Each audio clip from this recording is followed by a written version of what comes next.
கேரளத்தில் shigella bacteria பரவல் காரணமாக மேலும் ஒரு சிறுவன் பலியாகி இருக்கிறார்.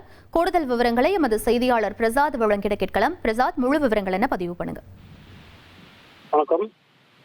கேரள மாநிலம் மலப்புரம் மாவட்டத்திற்குட்பட்ட பூக்கோட்டூர் பகுதியைச் சேர்ந்த 7 வயது சிறுவனுக்கு உடல்நிலை பாதிப்பு ஏற்பட்டதை தொடர்ந்து அவர் மருத்துவமனையில் அனுமதிக்கப்பட்டார். அவருக்கு மேற்கொள்ளப்பட்ட பரிசோதனையில் அவருக்கு ஷிகெல்லா பாக்டீரியா பாதிப்பு என்பது கண்டறியப்பட்டது. தொடர்ந்து அவருக்கு சிகிச்சை அளிக்கப்பட்டு வந்தது. கோழிக்கோடு அரசு மருத்துவக் கல்லூரி மருத்துவமனையில் தீவிர சிகிச்சை பிரிவில் அவர் கடந்த 11ஆம் தேதி முதல் தொடர்ந்து சிகிச்சை அளிக்கப்பட்டு வந்த நிலையில் சிகிச்சை பலனின்றி தற்போது அவர் உயிரிழந்திருக்கின்றார். இந்த ஆண்டு ஷிகெல்லா பாக்டீரியாவால் பாதிக்கப்பட்டு உயிரிழந்தோரின் எண்ணிக்கை 4ஆக இதனால் உயர்ந்துள்ளது. ஏற்கனவே மலப்புரம் மாவட்டம் பெருந்தல்மண்ணா கீழாரூர் பகுதியைச் சேர்ந்த சரோஜினி என்கின்ற 59 வயது பெண்மணி இதே ஷிகெல்லா பாக்டீரியாவால் பாதிக்கப்பட்டு உயிரிழந்தார்.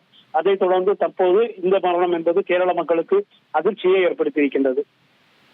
விவரங்களுக்கு நன்றி பிரசாத். கேரளத்தில் ஷிகெல்லா பாக்டீரியா பரவல் எதிரொலியாக மேலும் ஒரு சிறுவன் பலியான சம்பவம் பெரும் அதிர்ச்சியை ஏற்படுத்தியிருக்கிறது. அது தொடர்பான முக்கிய செய்தியை நாம் பார்த்தோம். இனி செல்லும் இடமெல்லாம் செய்தி. தந்தி டிவியின் வாட்ஸ்அப் சேனலை ஃபாலோ பண்ணினா செல்ல இருக்கும் இடமெல்லாம் செய்தி. இதோ QR கோட் இப்பவே ஸ்கேன் பண்ணுங்க, ஃபாலோ பண்ணுங்க.